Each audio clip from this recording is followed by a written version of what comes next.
Hello from the Real Deal Kitchen. It's early afternoon and it is kind of rainy and gray yet again here on May 31st.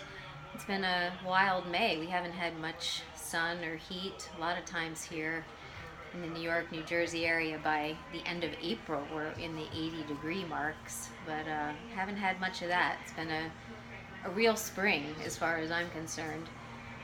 So with this ongoing, somewhat dreary weather, it's gotten us continuing on our baking trend.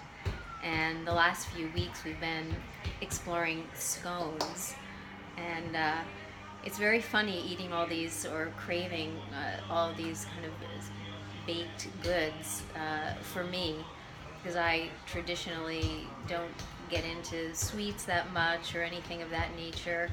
And especially, I know when I used to work with people who were dealing with any kind of health challenge or compromise, I was always towing the line about vegetables and fruits and fresh and all of that. And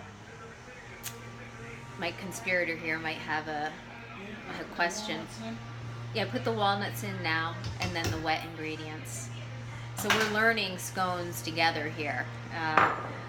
And we've had many iterations of recipes, and we're honing in on the ones that we are really enjoying the most. On this front, the scone front, we have conflicting opinions on which scones we like, but that's okay. Then we just make two batches. But back to just what I was saying, I would always be towing the line about vegetables and fresh fruits and all of that. And I certainly have some of that in my diet, but I've expanded my appreciation for what happens when you're dealing with some sort of health challenge.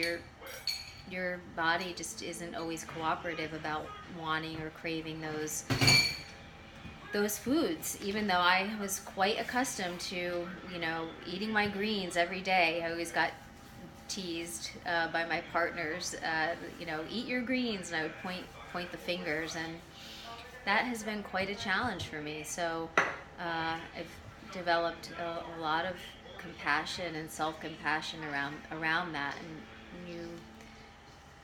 but it does also go along the lines of what I've always said, you follow your body. So, I do get squash and warm soups and things like that and greens as much as I can tolerate, but I enjoy a good scone or biscotti or something like that every day. It's good to, keep some food in my body, and especially when you're making them at home and controlling the ingredients, you know what you're eating. So today we're making the first round, and hopefully we'll hit the ball out of the park with this. It's our first time making a maple walnut scone. So we've honed in on a basic recipe that we like, a foundational recipe, which is about 3 cups of flour, a tablespoon of baking powder, a teaspoon of baking soda, a little bit of salt, and then a stick of butter. So those are good foundational proportions. So remember, when you're using fats, I always say get the highest quality of fat that you can afford. So organic, from pastured milk, ideally if you can. Cultured butter is great. It just enhances the flavor. And when you're talking about being concerned about growth hormones and pesticides and things like that, if any of that is in your fat, your foods that have fats, that stays in your body, in your cells longer. So with your fat foods that are providing your fats, you want to really emphasize having growth hormone free from high quality animals. So that's with your eggs, butter, milk, those things offhand. And so for the wet ingredients, it's about 2/3 of a cup of your wet ingredients. So I include that to mean whatever milk or cream or buttermilk. We're using buttermilk in this, and we're using some maple syrup. So those total up to 2/3 of a cup. and then 1 egg. So those are the wet ingredients.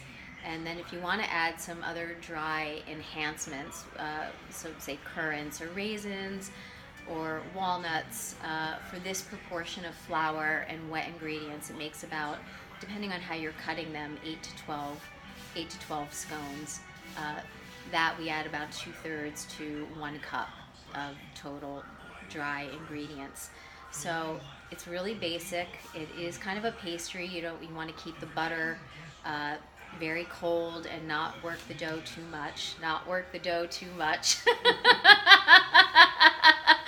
And this will get rolled out. You just work it until the ingredients are incorporated. It will get rolled out. And I don't know, are we going to use the round today, or are we going to cut them?